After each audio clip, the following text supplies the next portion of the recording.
बिस्मिल्लाहिर्रहमानिर्रहीम। अस्सलाम वालेकुम। काश भाई गंदम की फसल, गंदम का खेत जब हमारा 95 से 100 दिन का होता है तो उस वक्त बूर हमें सिट्टे के ऊपर नजर आता है। ये इस चीज़ की अलामत है कि हमारे खेत के अंदर पोलिनेशन का अमल जारी है, यानी दाने बनने का अमल जारी है।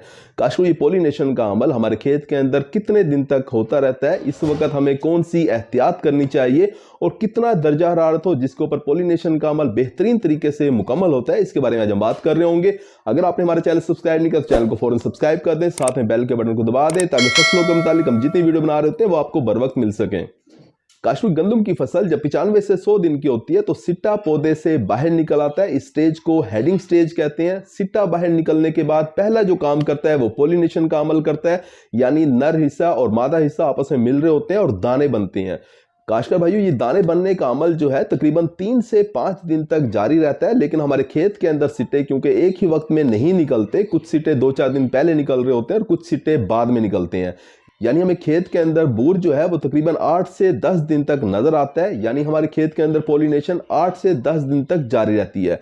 काश पोलिनेशन जिस वक्त आपके खेत में हो रही हो उस वक्त आपके खेत के अंदर सोका नहीं होना चाहिए, खुश्की नहीं होना चाहिए, आपके खेत के अंदर वतर होना चाहिए, यानी आपके खेत के अंदर नमी मिट्टी के अंदर मौजूद हो ताकि पोलिनेशन जो है वो बड़े ही अच्छे तरीके से मुकम्मल हो। याद रखें, पोलिनेशन का अमल जितने अच्छे तरीके से मुकम्मल होगा सिट्टे के अंदर दानों की तादाद उतनी ही ज्यादा होगी। अगर इस वक्त आप सोका लगा देते हैं तो पोलिनेशन डिस्टर्ब होती है, दाने कम बनते हैं। काश वो इसी तरह से पोलिनेशन का अमल 18 से 20 डिग्री सेंटीग्रेड दर्जा हरारत के ऊपर बेहतरीन तरीके से मुकम्मल होता है। अगर ये दर्जा हरारत कम हो, यानी 10 डिग्री सेंटीग्रेड से भी अगर कम दर्जा हरारत हो जाए, बहुत ज्यादा सर्दी पड़ जाए तो पोलिनेशन बहुत ही ज्यादा डिस्टर्ब होती है, बांझपन का शिकार हो जाते हैं हमारे खेत के अंदर सिट्टे जो हैं और दाने बहुत कम बनते हैं। इसी तरह से दर्जा हरारत एकदम से बहुत ज्यादा हो जाए तो उससे भी हमारे खेत के अंदर जो गंदम के सिट्टे हैं वो बांझपन का शिकार हो जाते हैं और दाने कम बनते हैं।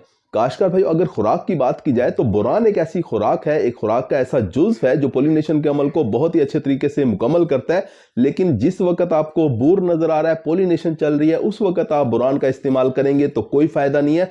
बोरान खाद का इस्तेमाल आपको पहले करना चाहिए था, यानी बूर नजर आने से पहले जब गोब की हालत थी हमारी फसल पे, उस वक्त आपको बोरान का स्प्रे कर देना चाहिए था, या जमीन तैयार करते वक्त आपको बोरान पानी के साथ या जमीन के अंदर डाल देनी चाहिए थी। इस वक्त आप बोरान खाद इस्तेमाल नहीं कर सकते।